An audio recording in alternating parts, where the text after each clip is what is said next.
Really happy to welcome you today at the important topic of working capital management. This is one of the range of the events organized by our platform and probably one of the few uniting all participants of our network: executives, management students, MBA program students, chief procurement officers, project professionals, and many others. Decisions on working capital management belong to important financial decisions made by management and procurement and supply executives. Actually, financial decision making is a separate comprehensive course within our Edinburgh Business School MBA program, and it presents the decision on working capital management really early on the program. Every business needs to make decisions on its inventory or services, which the business buys from the supplier. And here we have the payables we have to pay. And later the inventory becomes work in progress and becomes a finished good sold to customers, which request the period of credits. And finally, we find ourselves in debts. Eventually, the longer the cycle of working capital takes, the cash operating cycle, the more cash is stuck in the process and the higher the investment in working capital is. So ideally, we seek ways to reduce this cycle. And today we will be talking together with you and with our honored guest about the working capital management and the ways to reduce this load, which is really and experienced by every business in every industry. I'm really happy to introduce to you today Uve Poom. Uve Poom is the fintech entrepreneur with a huge experience in fundraising and financial questions, who have created his own projects of different sizes. Uve has today agreed to talk to us about the main expertise of today, the factoring within working capital management. Uwe, if I have mentioned something wrong, I'm sorry, because my background is totally not financial. So please join us, switch on your microphone, switch on your video. We see the first slide of your presentation. Please join me. All right, I hope I am now heard for starters. Is that so? Yes, we can hear you. We cannot see you at the moment. Yes, for some reason I cannot find the exact place where I'm supposed to turn my video back on. So this is amusing. Okay, that's much better. Okay, I assume that you can now see me as well. Yes, we can see you. So please tell us a few more words about yourself, and I'm giving the online grounds to you. Thank you very much. So welcome everyone. Good evening. I'm happy that you were able to find the time and the motivation to join us at this late hour of 6 o'clock on a Thursday evening. And it I think only goes to show your ambition and motivation if you choose to spend a Thursday evening late in the week here listening about working capital management. So my name is Uve. I am based in Estonia. I'm born in Estonia, and so is our company SupplierPlus. So we are headquartered in Tallinn, but we also have an office in Ukraine. It's located in Kiev, and with our colleagues there, we are now developing this niche of working capital management via factoring. And I will get to why this is a valuable project, both from an economical perspective and as a business quite quickly. But in terms of my own background, then, I should add that I, in fact, also started out in the field of humanities. I have then later on studied business as part of an MBA course myself in Estonia and France.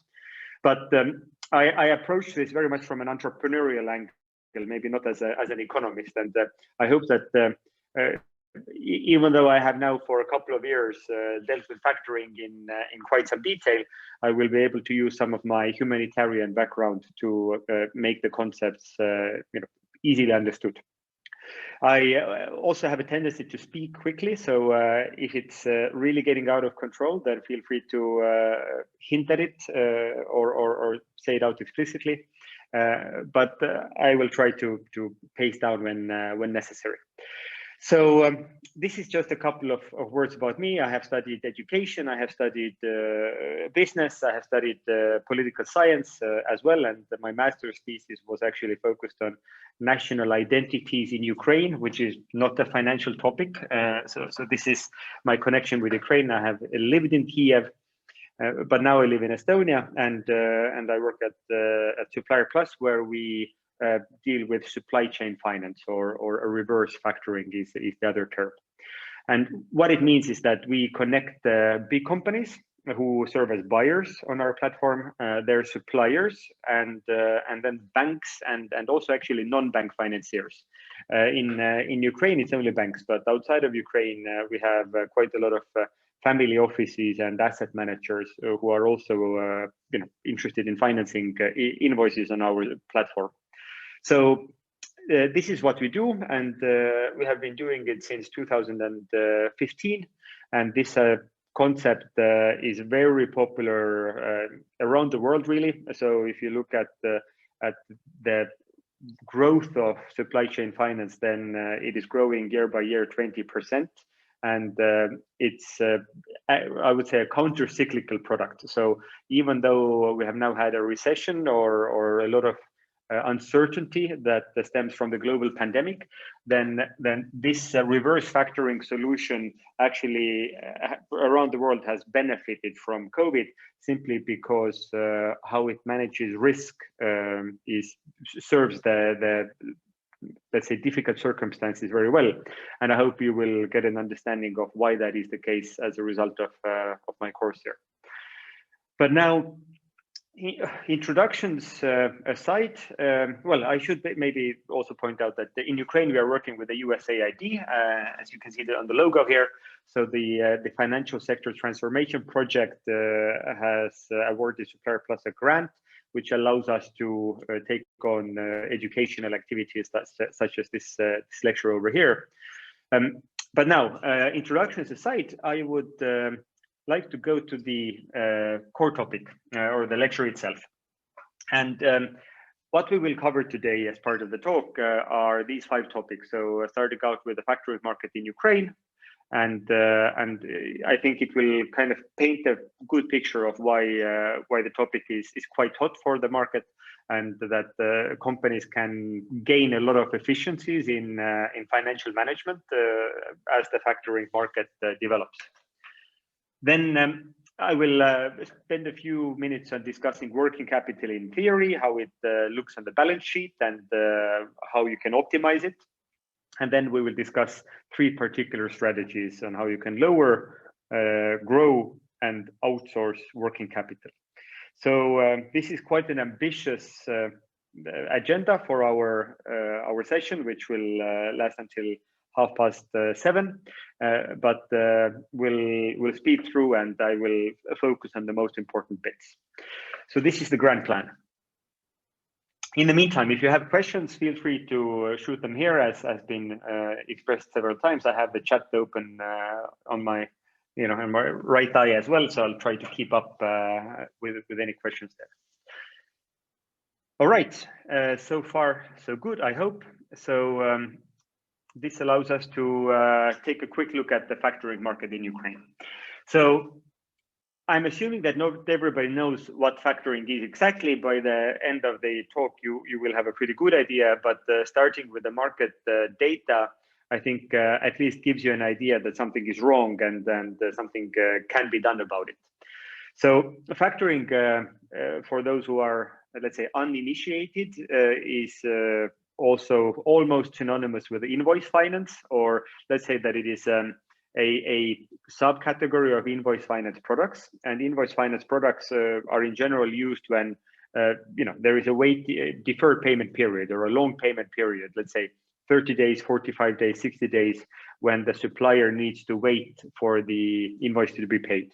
And this is used very broadly around the world. Ukraine is not an exception. But what does seem to be the case is that Ukraine is an exception in terms of how banks can support suppliers who need to wait when they get paid. So in a lot of countries, invoice finance is used in order to speed up cash flows. But in Ukraine, that is much less the case than you would expect, which means that the suppliers need to find probably internal tools or resources to cover the gap, or maybe attract other types of loans. But the other types of loans have their limitations, whereas factoring can really increase the access to external financing. And to give you an example, then we see that the retail sector revenues are around 11 billion euros in Ukraine, or 337 billion hryvnias. And the fraction of financed invoices in that sphere is just a tiny amount. So 11 billion hryvnias, or 300 million euros roughly.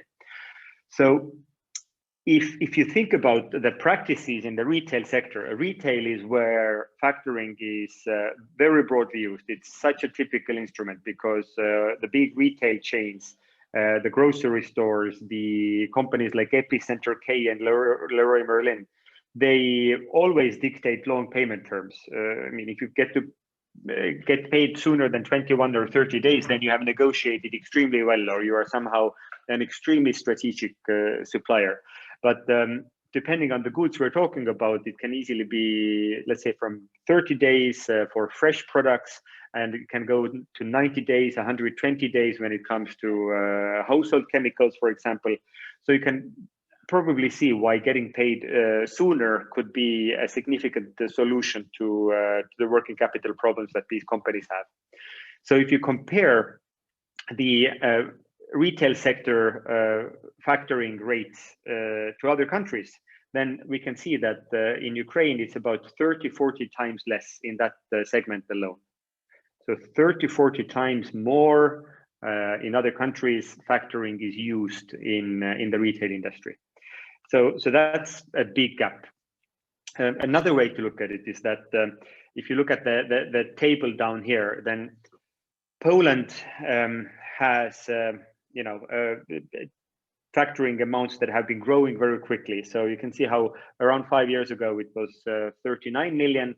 In 2019 it reached 66 billion euros. So it has grown by at least a third over the 5-year period. In Ukraine, as you can see in the middle, it has stayed kind of stagnant. Actually, it has even decreased in 2019, which is a little bit surprising if in other countries the trend is the opposite. And in Russia, you can also see how it has increased quite quickly. So from 28 billion euros to 45 billion euros in 2019. And again, if you now compare it to relative terms, then one very valuable indicator that you can use is the factoring to GDP ratio. So this indicator basically explains that the factoring volumes in this market, in the Ukrainian market, are let's say 300 million euros, and how that relates to the GDP. So now if you look at the numbers, then in Poland, it's almost 10% of the GDP that invoices have been factored. In Ukraine, it's only 0.25%. And in Russia, over the past 5 years, it has grown from a similar, extremely low level to now around 2-3%. So the potential is absolutely there, and the reasons why the factoring market, we believe, will grow have to do with some developments that have happened in the neighboring markets. So the use of electronic trade documents is one crucial aspect. Companies don't, or banks don't need to process some scanned PDFs and deal with copies of manual signatures that could be forged, and the paper-based workflow is extremely time-consuming. As a result, it also is expensive, and that has been holding the Ukrainian factoring market back for sure. what's also important is that now the central bank, EBRD, IFC, USAID, and all the major banks and even mid-tier banks, they are taking factoring very seriously. They are expecting a boom, and they are now investing in different solutions to be able to offer this digital factoring solution to the companies, especially to the SME suppliers.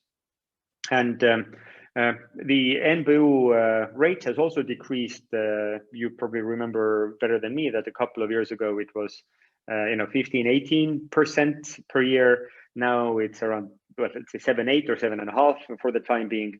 So this has meant that that getting a loan in hryvnias is kind of as competitive as it is in taking it in US dollars or euros. So the rates have aligned. And this means that to finance domestic trade, hryvnia factoring is actually more competitive than it has been for years. And this is also a reason why it makes sense for suppliers to tap into this solution. So I have now maybe rushed ahead of things a little bit, but I hope it paints a picture of why this is an exciting and an important area. And I would now like to move into, let's say, the theoretical part of the talk, so you get a better understand where this factoring animal sits in the grand scheme of things.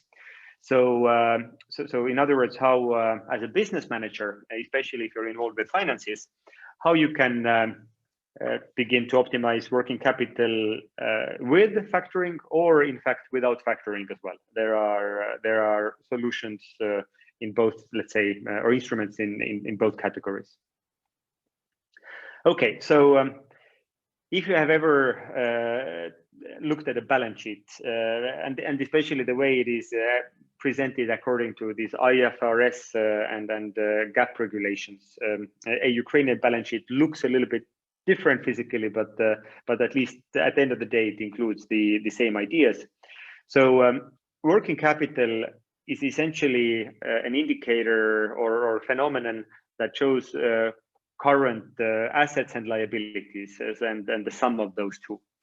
So current assets for a company include the cash you have on your bank account, some securities such as bonds and stocks in particular that you have on your bank account, and accounts receivable. So in other words, typically the invoices that the supplier has issued and is waiting to be paid. So these are the current assets, and what is important about them is that they're short term. They are less than a year in terms of maturities when you can cash them, and they should be liquid. So cash is very liquid in and of itself, but securities, they should be tradable on public markets such as bonds and stocks. So then they qualify as current assets. And then what's also important is inventory. So, inventory is not a fixed asset. You hope to get rid of it as soon as possible. A customer buys your inventory. So that goes into the mix as well. Now, on the other hand, you have liabilities. And again, we look at current liabilities. So it's any short-term debt, anything that you need to pay back in less than a year, any accrued liabilities. So to your suppliers, to your employees, financial liabilities that may be short term, so they go over here. And then of course you have accounts payable, which is specifically going to the suppliers, and this is where a lot of the negotiation happens with payment terms. So this is the little universe we will now enter. So sort of the liquid assets and liabilities that the company has, and what it means. Looking at the definitions a little bit closer. So working capital basically shows or discusses current assets, and net working capital is an important indicator that is essentially an amount, a monetary amount, and it indicates your ability to meet short-term obligations. So if you need to pay your salaries, you need to pay your suppliers, you need to pay your rent, then net working capital shows how much you have available without deep complications of liquidity. And there are a few ways to calculate net working capital. So the simplest way is you take current assets and deduct current liabilities. So if you think about the previous balance sheet, that you take the current assets over here, you deduct current liabilities, and then you have a rough overview. You can also go a little bit deeper. So you can take current assets, but eliminate the cash balances on your bank accounts, and deduct current liabilities, but include or exclude the short-term debt component. And then it shows you the somewhat less liquid part of your current assets. So often companies want to look at that because it's more indicative of structural problems or lack of problems. And then there is the third option of accounts receivable plus inventory minus accounts payable. So what somebody else, your customers, owe to you, and what inventory you have in your stock, and you deduct the accounts payable that you owe to suppliers, and that will give you the net working capital. So different examples or formulas are used, and in absolute terms, one company is small and another company is big. So if a small company has 1 million hryvnias on its bank accounts as the net working capital, then it can be very healthy. If a big company only has 1 million hryvnias, then we know that the company is probably in deep trouble. So this absolute measure, this monetary value of net working capital, actually only shows you something if you know the business quite well. And now for banks and lenders, what they look at more is the relative ratios or indicators. So there is the working capital ratio, also called current ratio, and this is a more relative indicator, as I mentioned. So the way you calculate that is that you have current assets in your company, and you divide those by the current liabilities. So if a company has 1 million hryvnias in current assets, and then 500,000 in current liabilities, then you divide that, you get to 2, and you understand that this company is doing just fine. So the advised rate for companies is somewhere between 1.2 to 2. This is considered a healthy working capital ratio or current ratio. So the company has some buffers, can comfortably pay everything on time, even if something happens. Now, what happens if it is less than this amount? If it goes into the negative territory, then as a financier, you should get very worried. And when I say financier, I also mean as a supplier to this company, because it means that it could very easily happen that this company will not be able to pay their bills on time. And from the owner's perspective, this can be actually quite nice, because you don't have any of your own money tied up in the business, and the suppliers of your company are crediting your business, and then you pay your suppliers kind of later. So net working capital is very efficient, but usually not a very bankable or trustable business if you see that. And on the other hand, if the net working capital goes above 2.0, this ratio, then or the current ratios, I'm sorry, then you can begin to see that maybe this company is overcapitalized, and its shareholders should be asking for some dividends to be paid out, because the money is sitting in the business, it's idle, it's not working anywhere. You cannot invest it into new projects or luxury trips to the south of France, whatever owners want to do with money that is technically theirs. So it should be extracted from the business if it goes above 2. And of course, we should remember, if it's a temporary situation, maybe some company is preparing for some bigger investments and is hoarding cash so it can afford the big investments. This is very normal, but if it's chronically more than 2, then you can ask why this is the case. All right, so I hope you're still with me. Again, these terms may at the beginning seem a little bit abstract or very theoretical, but honestly, I think it's explaining concepts that are quite familiar, and maybe even as private individuals, when you manage your finances, all these items or concepts are there. You know how much money you have in the bank account, how much you owe to someone. This is important. You know if you have enough money to pay comfortably your obligations, if you have some reserves, in case you lose your job or COVID comes and begins to disturb the economy. So it's actually very simple concepts that every human being intuitively thinks about, I think, but it's just in the context of business language over here. Now, moving on, let's look at a couple of strategies then. How you can work and optimize your working capital. So one strategy means that you minimize working capital. You reduce the amount of net working capital that is locked up in your business.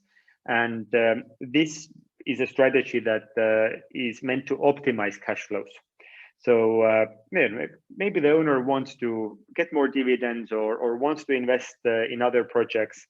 It doesn't even have to be the owner. It can be the same company who needs to open a new warehouse, develop a new product, but maybe does it in a separate company because it's a new project. So in these cases, you minimize working capital in the business. And now we really get to one of the core examples of how this must happen.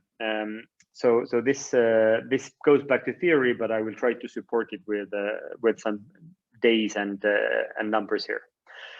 So the cash conversion cycle is a process, or rather an indicator, that as a financial manager you should be optimizing. And if you are now looking to minimize working capital, what does this mean? So first of all, if you are running a business, let's say that you are running a business that is producing harvesters.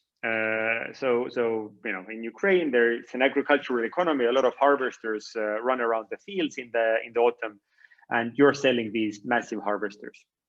So your days inventory outstanding shows how long it takes from you to buy the components, put together the harvesters, and then sell them to your customers and get paid. Or rather, sell them to the customers and issue the invoice. So this is broadly the days inventory outstanding, or DIO.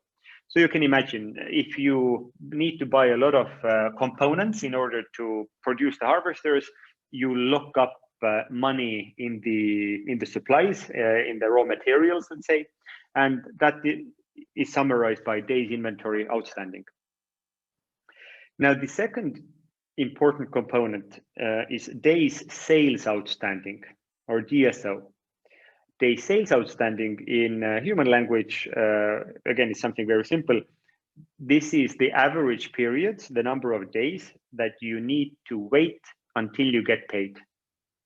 So you source the input materials, you produce the harvester, and then somebody buys it from you, but they don't pay you immediately cash in hand. They tell you that, well, we need a little bit of time to pay.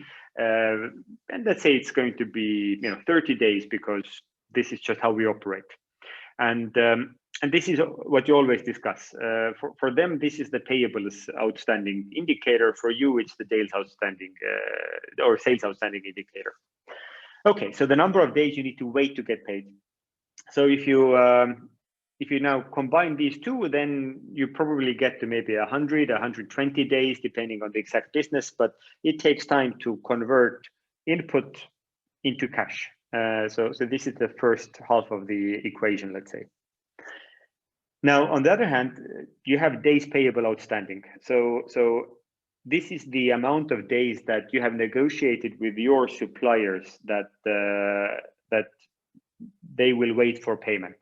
And it is in your interest to negotiate as long as possible, and in their interest to negotiate as short as possible.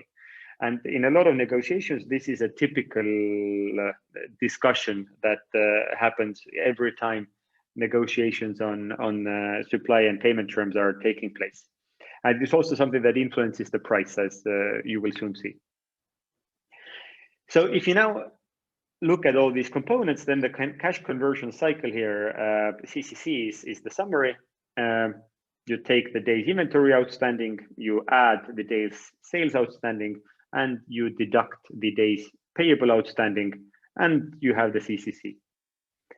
And to illustrate, let's say that it takes 40 days to produce the equipment, 60 days until the customer pays you. So now we're at 100 days, which is quite a long time. But with your suppliers, you have only negotiated 30-day payment periods. So you get to a cash conversion cycle of 70 days. And this, depending on the industry, can be long or short, depends on your size. If you have comfortable financing, then maybe you can easily tolerate this. But for a small business, this is probably quite a struggle. So the goal of working capital management is to reduce the cash conversion cycle. So let's assume that that a business has now, this harvester producer has taken on a project of reducing the cash conversion cycle.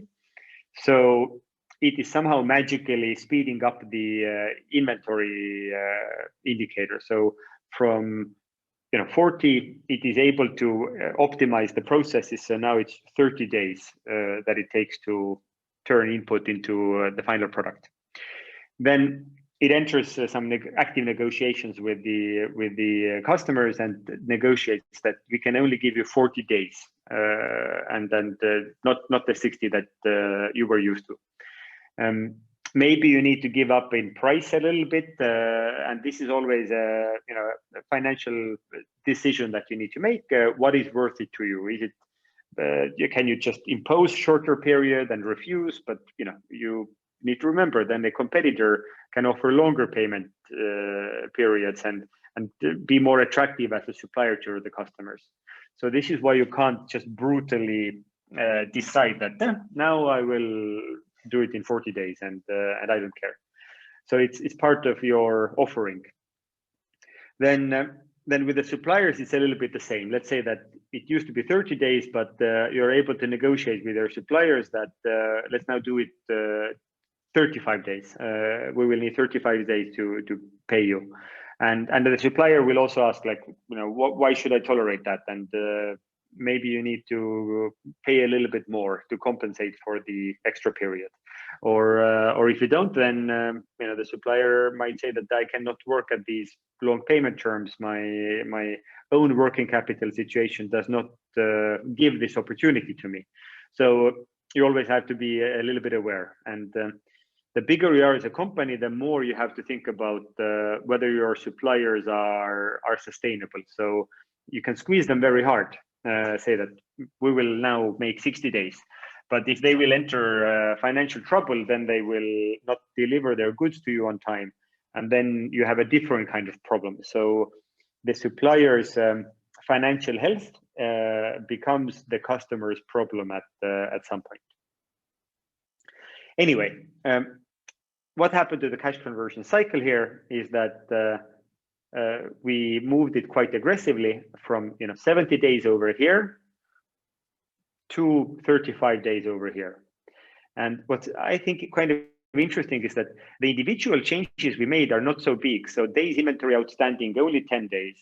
Days sales outstanding was quite aggressive, 20 days. Days payable outstanding, only by 5 days we changed. But as a result, we were able to halve the cash conversion cycle. So you should always think about that every small step you take in the right direction actually can give you quite a big impact. And especially if you don't expect the impact today, but you do it over, let's say, 1 or 2 years, then you can reduce the cash conversion cycle efficiently. So this is how you want to minimize, and how you can do it is by let's say not using financial instruments. Is that you can improve processes. So I believe that there are countless courses taught on how to make sure that the manufacturing process is more efficient, and especially when it comes to just-in-time delivery and the Japanese production philosophy of incremental innovation, and making sure that everybody in the factory floor optimizes their manual movements, the smallest things.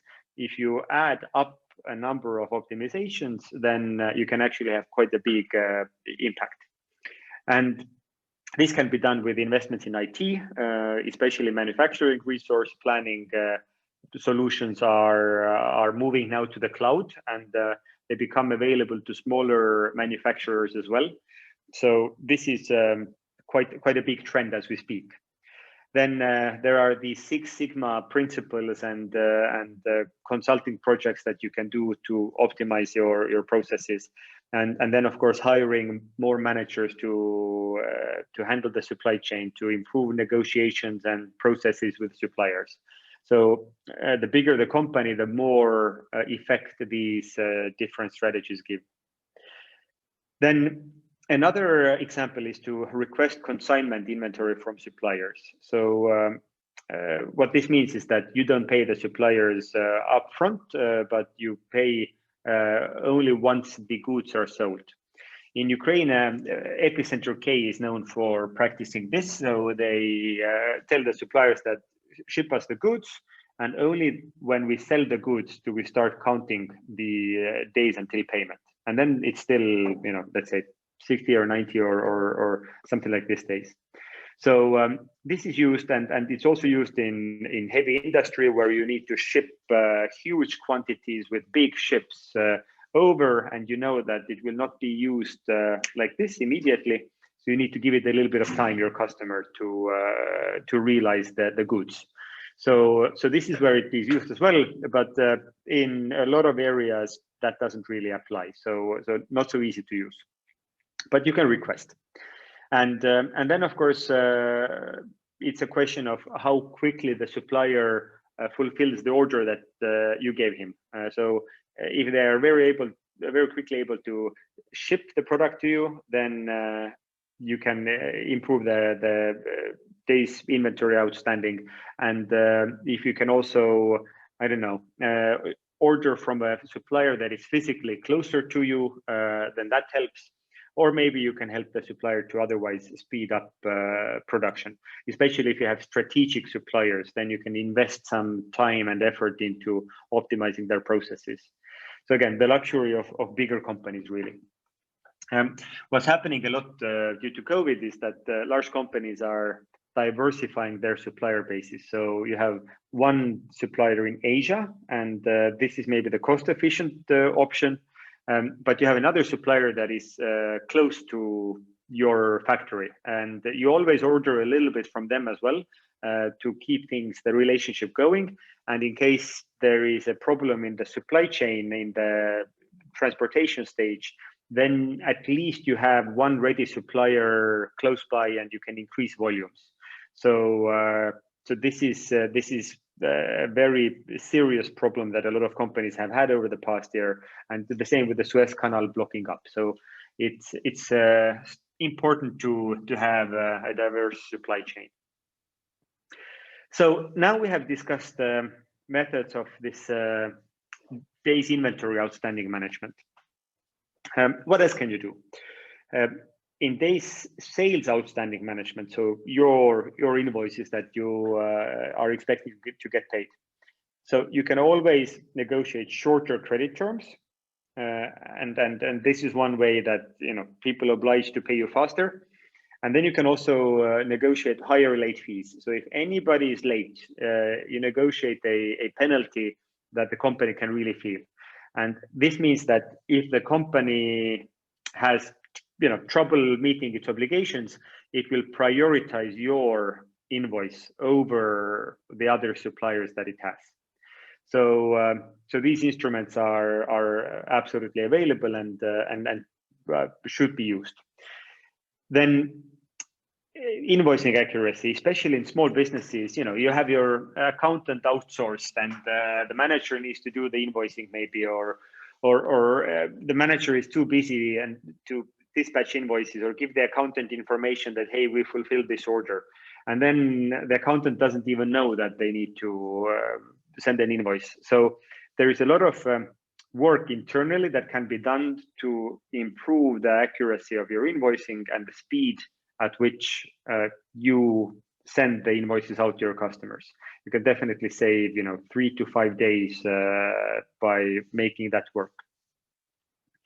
Then what's also important is to understand whether your customers are financially strong or not. So just to improve how you analyze their credit profile, you maybe buy a report from a credit bureau to understand if it's a strong customer and how long the credit terms or the payment terms should be.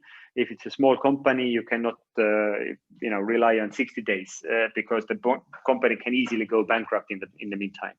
So the bigger the company, the more stable it is, the longer your payment terms can be. So always remember that as well.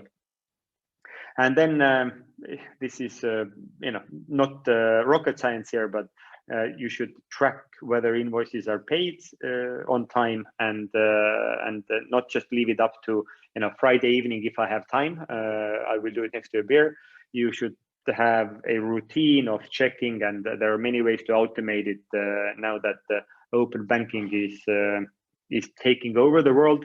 You can easily track in your bank account what invoices have been paid and compare it to your accounting system to see which invoices have been dispatched. And the moment anything goes overdue, then even without hiring an army of accountants, you can easily see how the collection process is going. So these are instruments for improving days sales outstanding. And then if you look at the days payable outstanding, then again, not rocket science, but just to give you the full arsenal of weaponry, then you have longer credit terms with your suppliers that you can negotiate. We already discussed that in the example with arrows. And one measure that you can always think about is that find larger suppliers who have strong finances, who can tolerate longer payment terms without problems. Now, the larger suppliers may be more expensive. Maybe they're not as flexible as the younger ones or the smaller ones who are more hungry. But at other times, these large suppliers, they also have economies of scale working for them. So it's actually competitive in terms of the price. But this just depends on your industry and which suppliers you're working with. But the larger the supplier, the more comfortable they are with long credit terms. So part of your procurement policy should take that into account. And then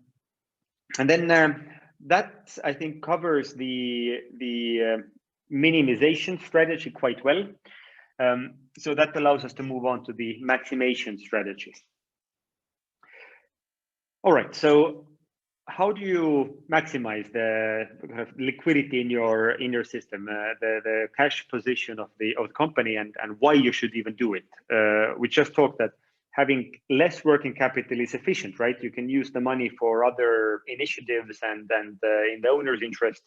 And now that there is, regardless, a reason to maximize working capital as well. And the idea is to increase profitability. So this applies to, let's say, certain sizes of companies to really make it meaningful for small companies and even medium-sized companies. Usually it's not enough, but it's very popular in the construction sector in many countries because the big general contractors, they are financially quite strong, and they can negotiate long payment terms, but at the same time they can also choose to pay quickly and then earn a profit from that. So how do you do it?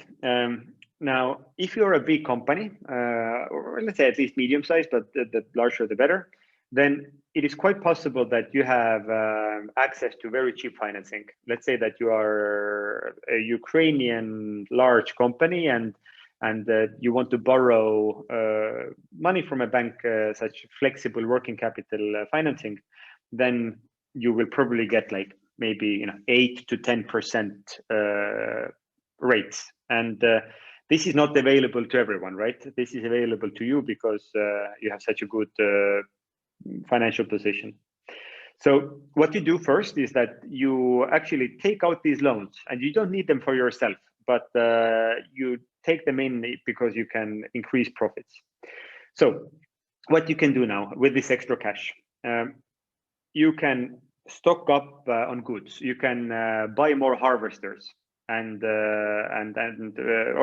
rather buy more of the components and produce more harvesters so that they are on your lot, ready to be shipped out the moment the customer places the order. And because getting a product quickly has value to the customer, then they are willing to pay more, whether it's because of their own working capital process, or maybe they just need it very quickly to fulfill a project. And these last minute deals, they always create some opportunities. So you want to be ready for that, and then you just sell the same goods at higher margins, earning a profit there. But again, you understand that it's not anymore this just-in-time delivery and production. You are building up your inventory base, so there's a cost to it. Then you can also use this money with a kind of a trick. This is what the construction companies do. You can negotiate longer credit terms with the customers, and you can increase prices as a result of that. Because you have enough external financing in your system, then you can tolerate the longer payment terms. And if the customers are paying more for waiting longer to pay you, then maybe you can say that you got the bank loan at 12% per year, so it's 1% per 30 days, and you can tell to your customers that let's increase the cost of my product by 2% per month. So now that amounts to 24% per year. So it means that you have just earned 1% from the loan that you took from the bank and from the customer's readiness to pay you. So instantly you have profit. But again, you need to be able to finance the longer payment terms somehow. And then the last example is the construction sector one. So you negotiate shorter payment terms with your suppliers, but you also expect discounted rates. So you say that we will pay you immediately, but we need to get the 2% off the agreed price. And because your financing costs you only 1% per month, and then you negotiate the 2% discount per month, then you have again increased profitability. So these are some ways to maximize working capital and actually give a better financial outcome. But to be honest, to achieve all this, I believe the company has to be large enough, because otherwise all this effort and energy that it takes probably is not worth the candles, so to speak. And now there is a third way, and this is where we actually get to the main theme of tonight, which touches upon factoring as well. So you have the strategy of outsourcing working capital. So you don't internalize the expenses or lend or borrow money to somehow boost profitability, but you try to be as efficient as possible and kind of leave it up to others to solve your working capital problems. Now, this implies working with external financing. And what does it mean? So it mainly means that you need to get a working capital loan from usually a bank. You can also get it from a direct lender, from a friend, whoever has the amount of money for you. But overdraft loans, revolving credit lines, they're quite similar actually. Company credit cards, especially for smaller companies, it can be quite influential because you get to pay a month later, even though you would never get a proper loan. But larger companies systematically use credit cards with their employees to optimize it. And of course, they have good rates. They are not paying 20% a year. They are paying much less for their credit. So you need to tap into these solutions, but that represents a conventional working capital loan. And the trouble is that the smaller your company, the harder it is to get a decent working capital loan, because banks, they need to put in the contracts and talk with the customer a lot. And for small amounts, it's not worth it. And also banks often want some kind of collateral, so some warehouse space, land, maybe inventory, but inventory is already quite tricky. So you need to put something up as collateral that the bank can rely on if you're not paying back the loan. So it means that you cannot maybe get it in the volumes that you quite need. And this is where trade finance solutions are really helpful, and this is the big potential on the market in Ukraine. So in the inventory space that we talk about days inventory outstanding, one way to turn your inventory into cash is to pledge the inventory to the bank and say that I have this amount of harvesters, 10 of them, they are each worth 30 million hryvnias, and I would like to borrow 15, and the bank will have 30 million hryvnias worth of collateral. You now have 15 million hryvnias worth of financing, and as long as the bank believes that these harvesters will not magically drive away from the lot and that they can somehow secure this collateral, then maybe they will consider this loan. But because warehouse or because this goods or inventory, they're quite easy to make disappear, then to be honest, a lot of banks don't want to touch this type of loan. Now, what is a little bit easier, a little bit more attractive for banks are factoring instruments. So in the day's sales outstanding, the sales invoices you have, you can actually think about an invoice that this is a form of asset that you own. It's a financial asset, just like a bond or a stock. Somebody will pay you money for this, and typically it's of course the customer who will. So I see a. Okay, yeah, I saw the question on the machine as the loan basis, and yeah, I guess that got sorted itself. So in terms of the invoicing being an asset, then yes, you can actually sell it, right? You can assign it, which is the technical term, to a factor. A factor is the financing entity, usually a bank, but it can also be a factoring company. And this bank will give you part of the money up front.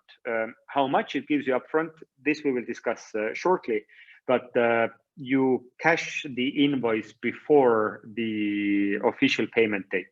And the official payment date, again, this would be, let's say, 30 or 60 days or whatever you have agreed.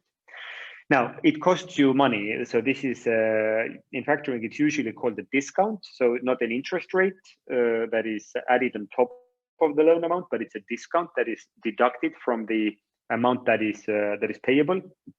And this is the financing cost. So it's not a free lunch. And then in terms of days payable outstanding, you can actually use this quite advanced strategy of reverse factoring. So for the days sales outstanding, I think it's quite easy that you are supplying to Auchan some tomato juice, not harvesters. Auchan does not sell harvesters, but tomato juice they sell, and you are the supplier.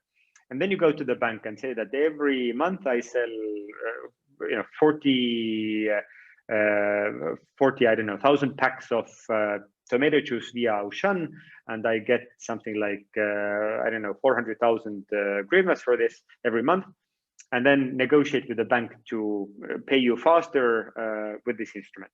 Very logical. Now, reverse factoring begins to work when the companies are quite large. So Auchan, when it is negotiating payment terms, can set up a reverse factoring program, or it's also called the supply chain finance program. And it tells its suppliers, well, rather first it tells the bank that, listen, let's set up a credit facility. It should be 100 million hryvnias, and because I'm a big company with a strong financial profile, then 100 million hryvnias is not difficult. And the bank will probably look at it very, in an attractive way, because the credit risk is low, and now the point here is that Auchan is not paying the discounts or the financing costs. Rather, it tells its suppliers that, listen, we have set up this very competitively priced credit limit, and you can use this credit limit as long as you pay for it yourself. So the risk is on Auchan. They have organized everything, but the financing fee has to be paid by the supplier. And because Auchan has such a good rate, then maybe the supplier, the tomato juice producer, they would never get this 12% per month or per year. They would get maybe 24% per year as their financing cost. So for them, this is a very attractive option of external financing.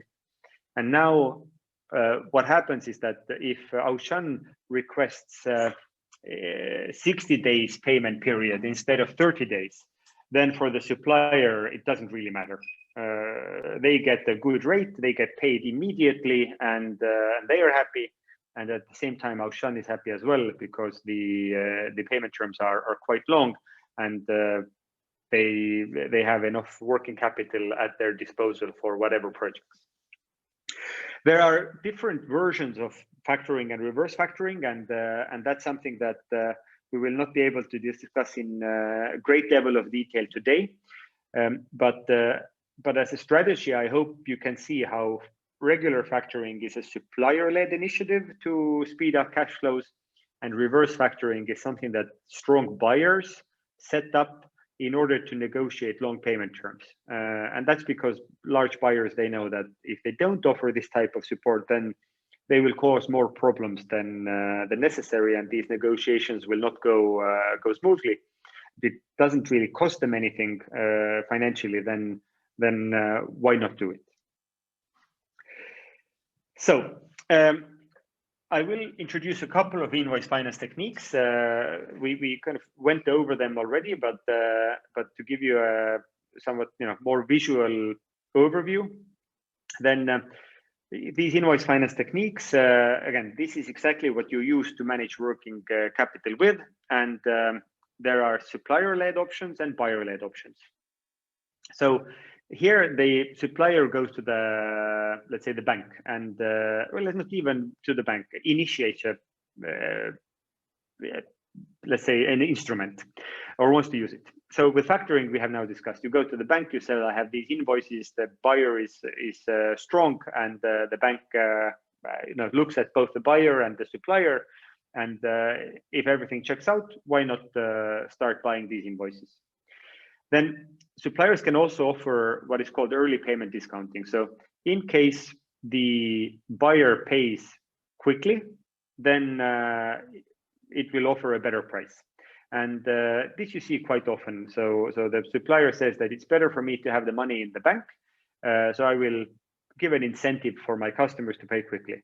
but it's not a hard requirement. It's still okay to pay in 30 or 60 days as well. Then you just pay a slightly different amount. And you can even sometimes see like 3 invoice or 3 due dates on the invoice: immediate payment, payment in 30 days, payment in 60 days.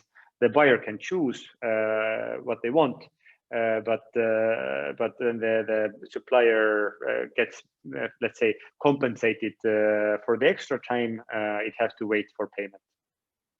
And receivables discounting is used in commodity finance, in agriculture quite a lot. Let's say that you know, a big grain trader puts something on a big ship that is sailing to a port across the Atlantic, and then it expects to get paid, and then, you know, the quality of the goods everybody knows. The likelihood of the ship sinking and taking the grain with it is very low. So everybody knows that this is a safe receivable or safe invoice.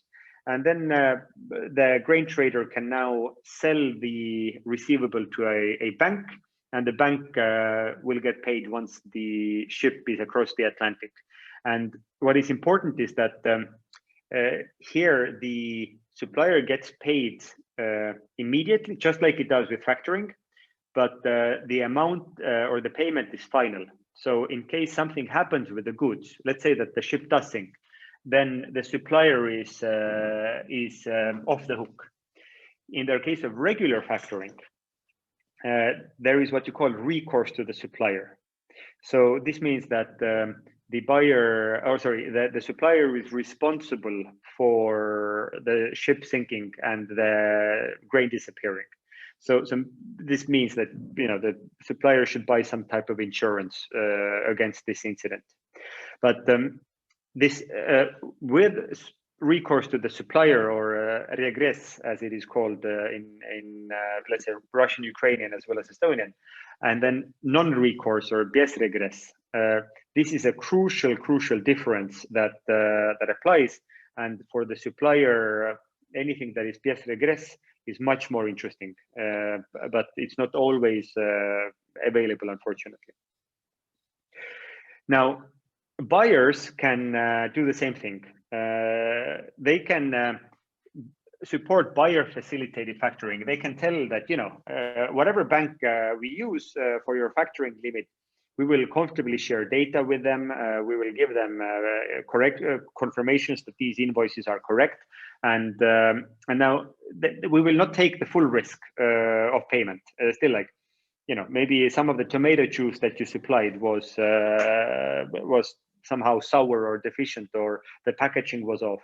So we do not guarantee payment to the bank, but we will give the bank enough data. So this is used in Ukraine quite a lot. So for example, if you look at Silpo and Fosi Group and Vostok Bank, they are you know, in the same family. So between each other, they are very happy to give this type of financing. Same with Met Invest and Boom. They get along quite nicely. So why not offer this opportunity to the suppliers? And of course, somebody earns money from this arrangement. Somebody gets loan payment terms, but the suppliers have access to, you know, decent financing from a bank. So it's not too bad. Then another option is dynamic discounting. So this is where the buyer tells suppliers that, listen, if you want me to pay earlier, then I have the money to do it, but I will only do it in case I get some discount from you. So you see how it matches with early payment discount that the supplier offers, but the buyer can offer a similar solution. So dynamic discounting is used by cash-rich companies. So if the company has enough money, its own money or money it has borrowed, then it can pay the suppliers faster in exchange for a discount. And then reverse factoring. This is again the solution that SupplierPlus is now promoting in Ukraine, and it's the core product that we have in Europe as well. So just like receivables discounting, this is done without recourse to the supplier. So the buyer gives the bank a guarantee that that I will pay this amount that we have agreed on, and you don't have to worry.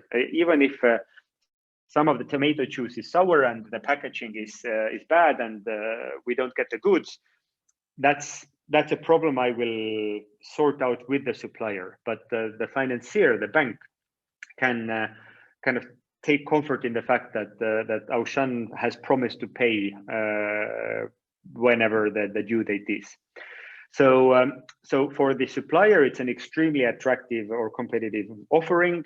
For the buyer, they get longer payment terms, and they can also use this, let's say, bargaining power in other ways. They can negotiate preferable delivery terms, for example. In some markets, for example, the milk industry, the milk producers who have all the cows, they get to pick who their customers are. And now with reverse factoring, the dairy companies who offer it to their milk farms, they can be a more competitive buyer. Or you can simply use it to negotiate some discounts for early payment. So it's very similar to dynamic discounting, but you do it with your own money. So there is a question if reverse cross-border factoring is also available for Ukrainian suppliers. So in general, yes, and we actually do it ourselves. We have customers in Ukraine who are supplying goods, and then buyers outside of Ukraine who are buying the goods.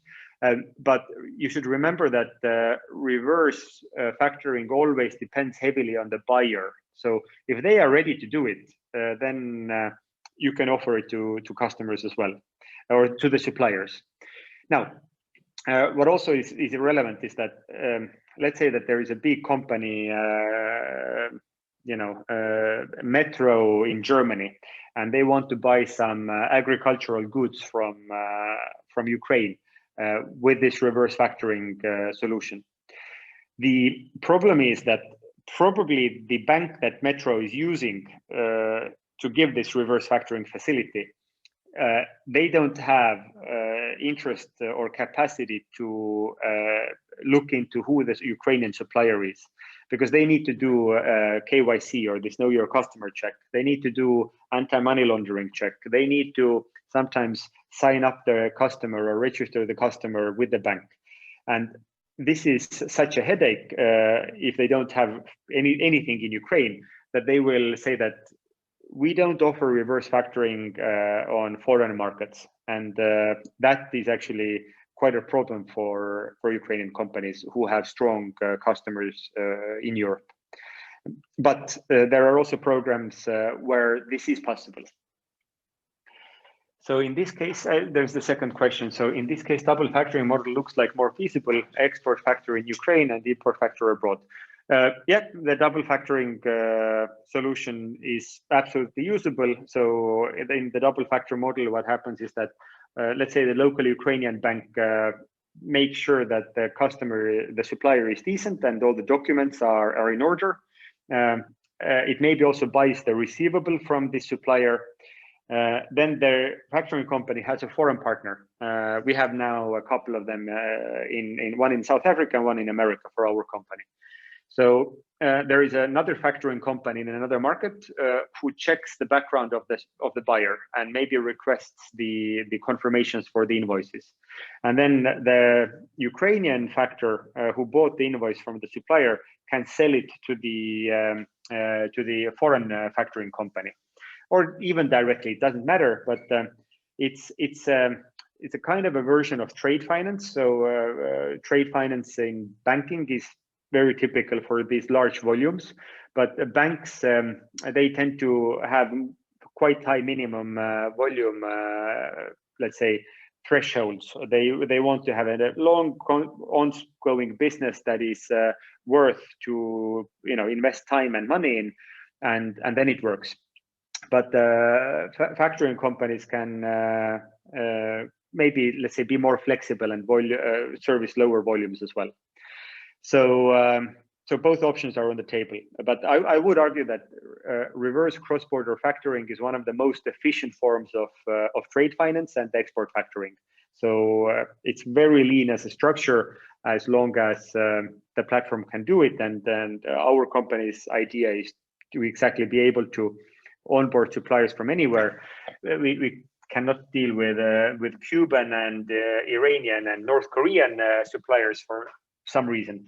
But luckily there are not too many suppliers in these markets, so it's possible to do it cross-border in the digital era. So Anatoly is asking, it's just to share the exposure, not to restrict bulk of out of CIS territory when it comes about the goods of UA origin. I'm assuming that this is a comment on the export factoring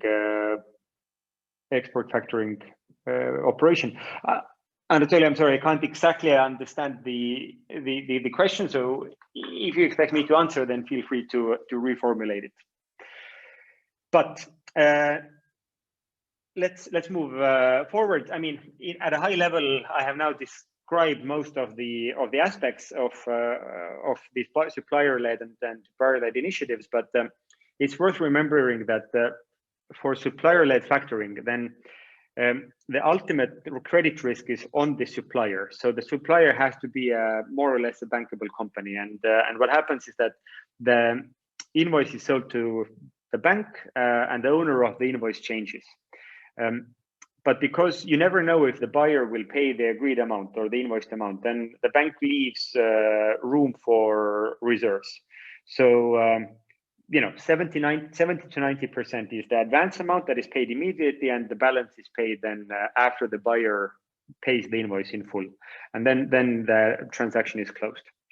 And usually the bank handles the collection process, so that the supplier does not have to worry about it anymore, and it's more secure for the bank as well, because the bank gets the money and does not have to think if the supplier will really pay back or not. So this is important. And the buyer usually is expected to confirm that the invoices are valid, that they're not fraudulent invoices. So this is quite critical.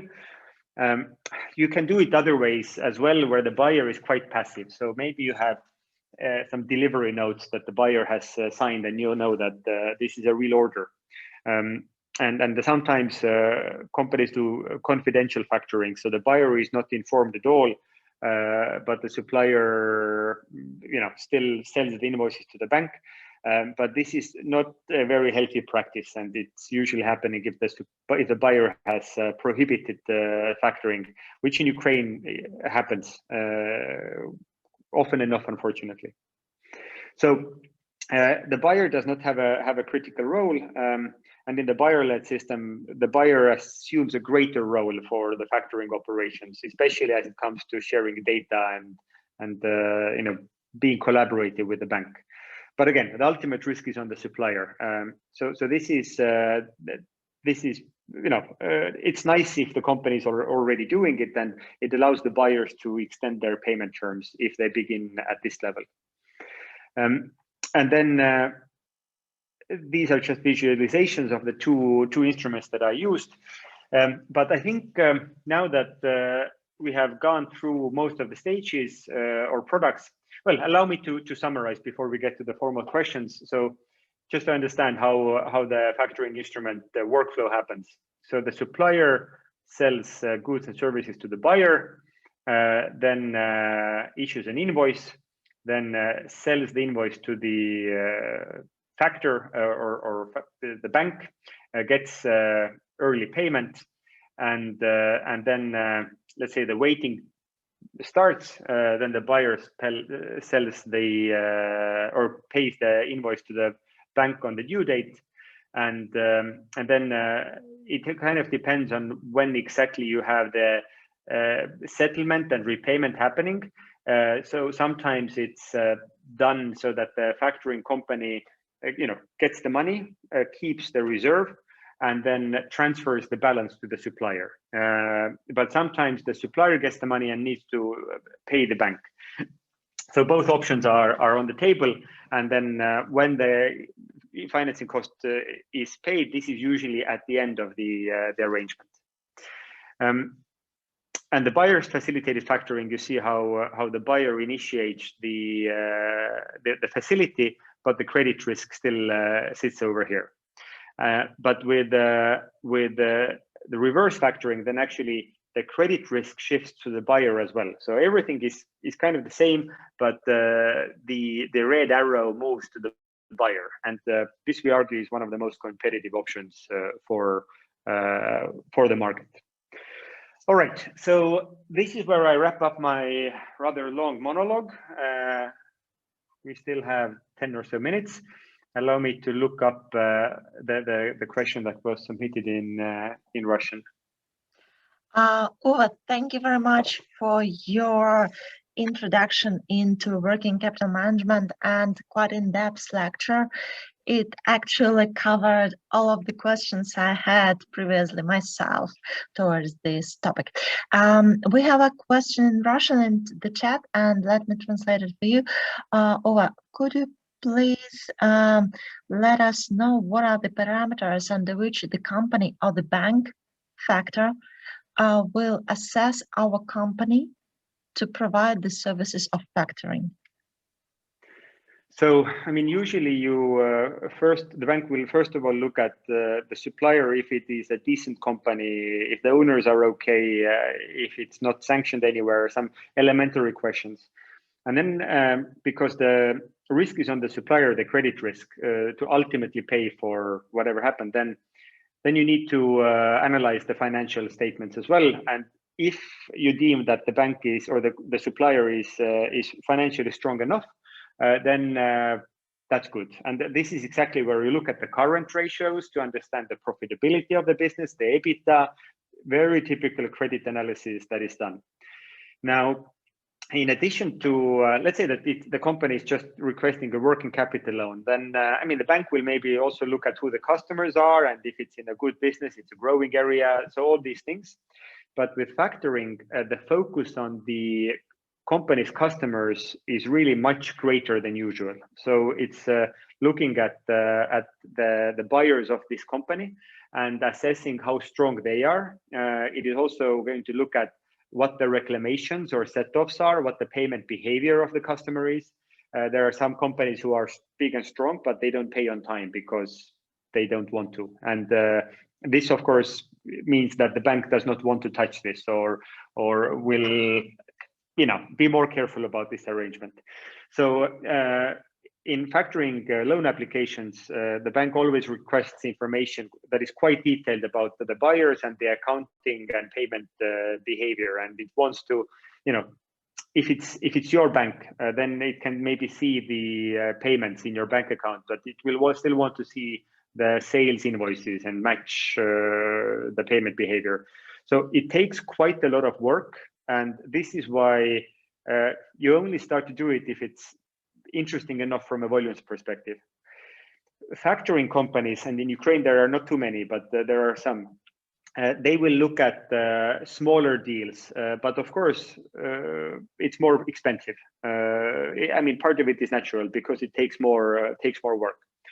And I mean, of course, having said the factoring companies, I need to point out that in Ukraine there is a significant issue in how factoring is perceived. So factoring is traditionally used by banks to shift out bad loans. A non-performing debt goes into these special purpose vehicles that have the factoring license.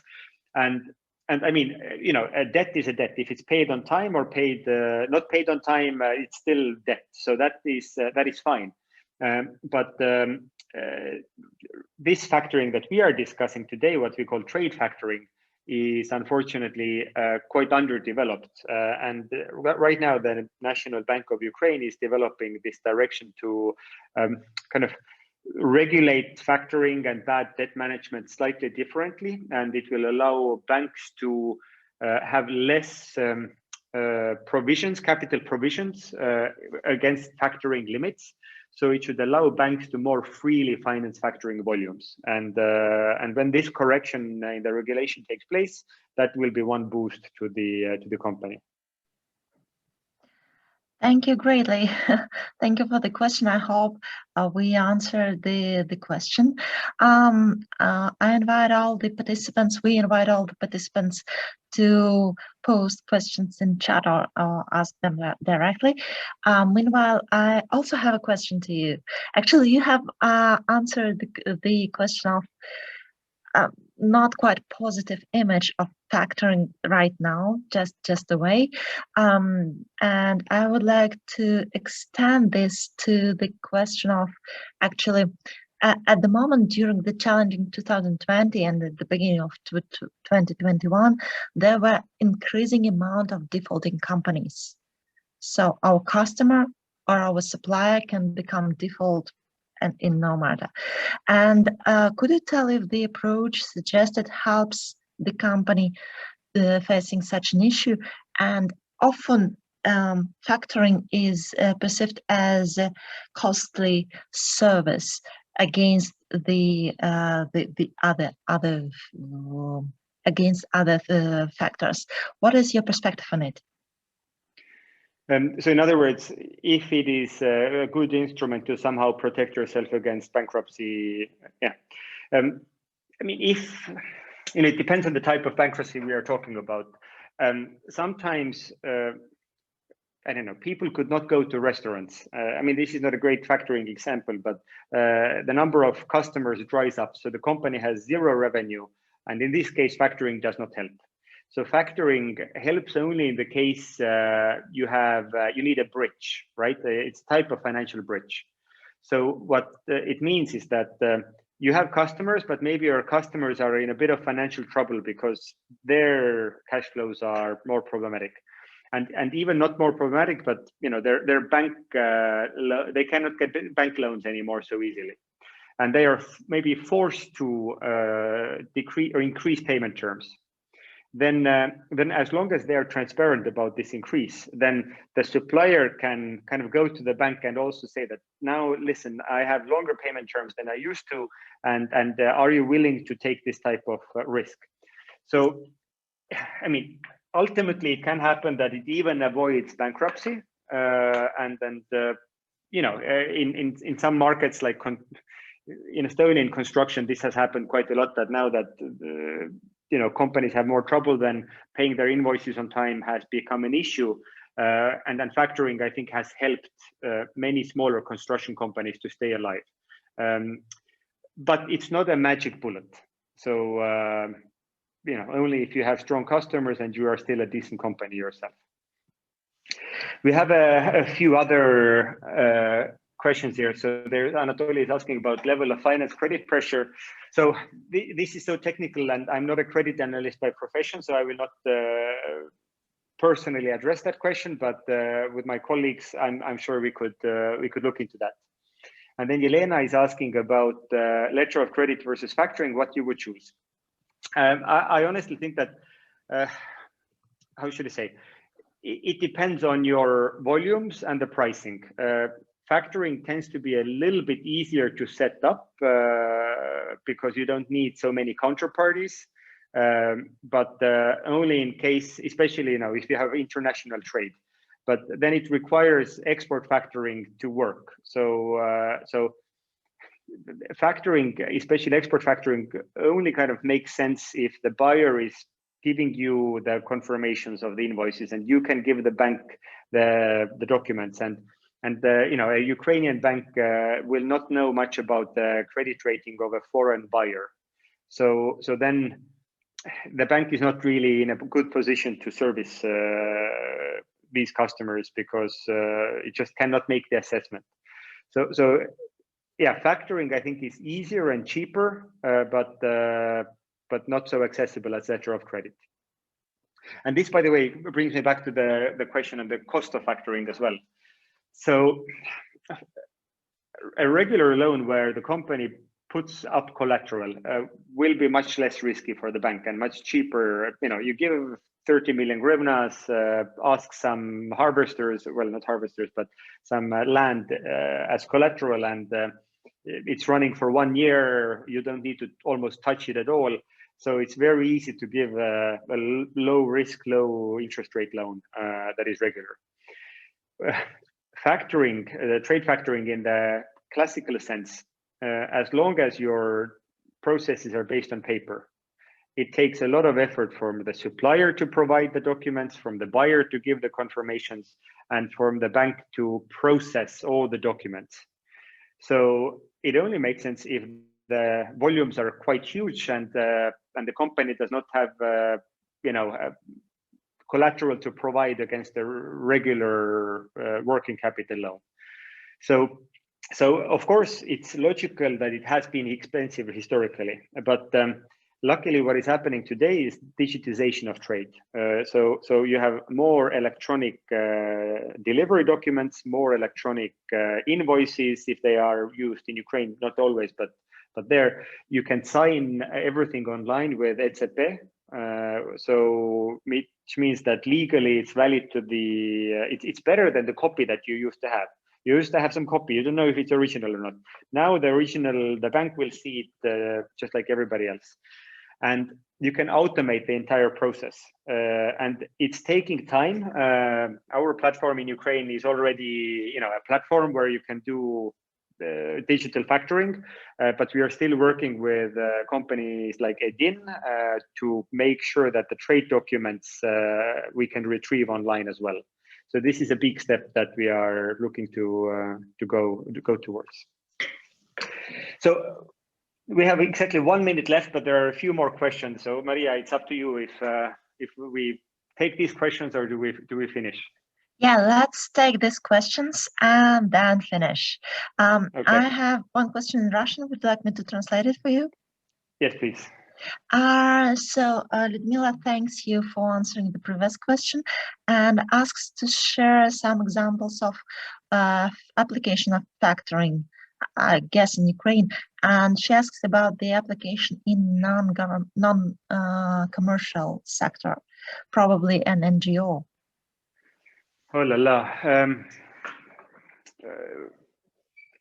I honestly don't. Okay, so I will first of all talk about regular cases. So we have already talked about this retail industry. It's very normal to have factoring there. Just when you say application, it means the usage. We're not talking about the document application, right? We're talking of cases. I guess the question is about the actual cases in Ukraine, whether you can not some enquete style. No. Yeah.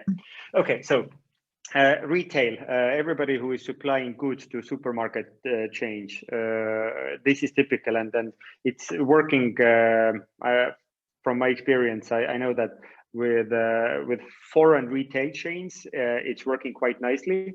With Ukrainian domestic retail chains, in some cases it's working, in some cases it's quite problematic because they even prohibit factoring. Then companies are forced to do confidential factoring. So again, not the best solution. But at the end of the day, anywhere where you have long payment terms, and this is a lot of industries, so you have heavy industry where it is certainly used. In Estonia, we use it in construction very successfully because small construction companies will never get a bank loan, but the big ones can. And with the reverse factoring, this works like a charm. You can do it in energy, so anywhere really. But retail is the most classical one. And then in terms of non-profit sphere, I mean, not really, because at the end of the day, you need to be usually producing something to some companies with long payment terms.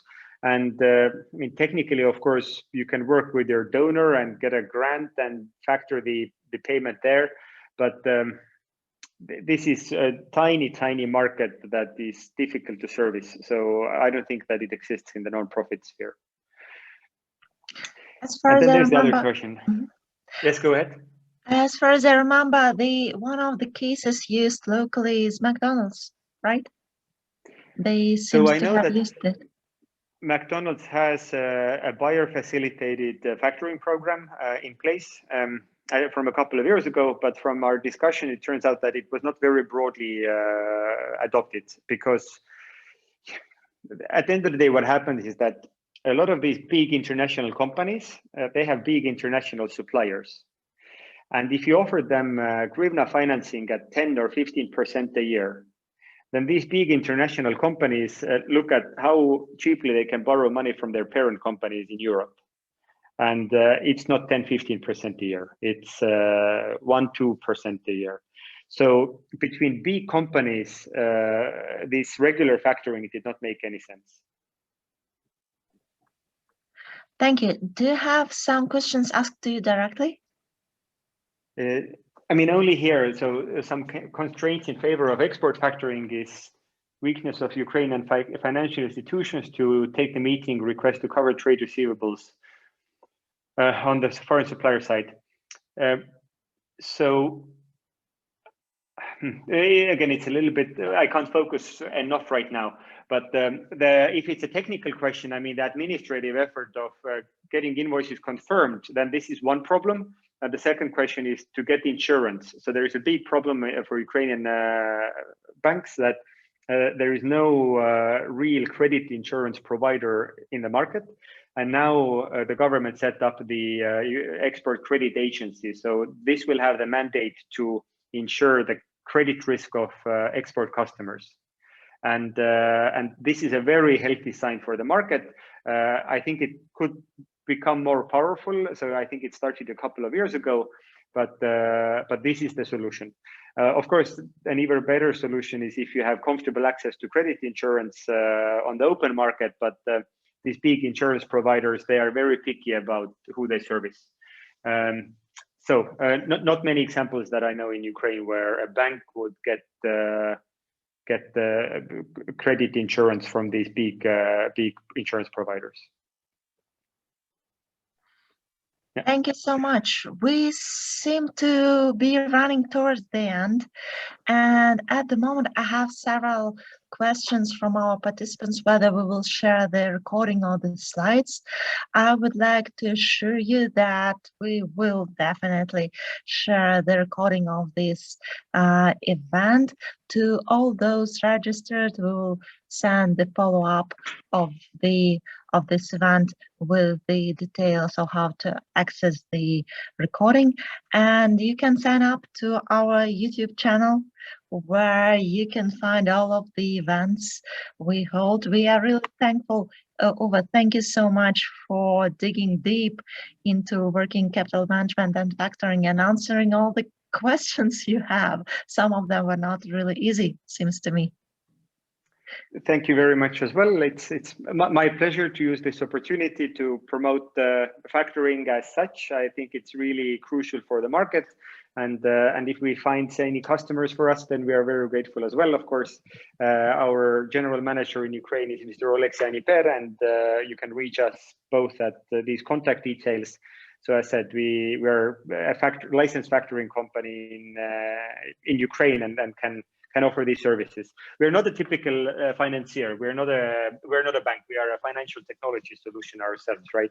So this is something we didn't discuss in detail. But if you have questions about factoring and reverse factoring, we are at your disposal. Thank you so much. I plan to invite you to our next class, our financial class on our MBA, Edinburgh Business School MBA program. So we would ask you more questions about it because I anticipate our students will be interested in more details of this subject, if you don't mind. Absolutely. Thank you so much. I'll be there for you. Thank you. So thank you everybody for being with us today. It's over 1.5 hours. Thank you for your time. Have a nice evening. And in case you have questions, you are very welcome to send them directly to the details you see on the screen or post them to us and we will be happy to give them over to Uwe. We're thankful for the SupplierPlus, be it and USAID for supporting this event. And we are planning to go on with the topics of financial interest and people management in the upcoming future. Please sign up to our channels and keep track of the notifications. Thank you so much. Have a nice evening. Bye, everybody. Thank you. Bye.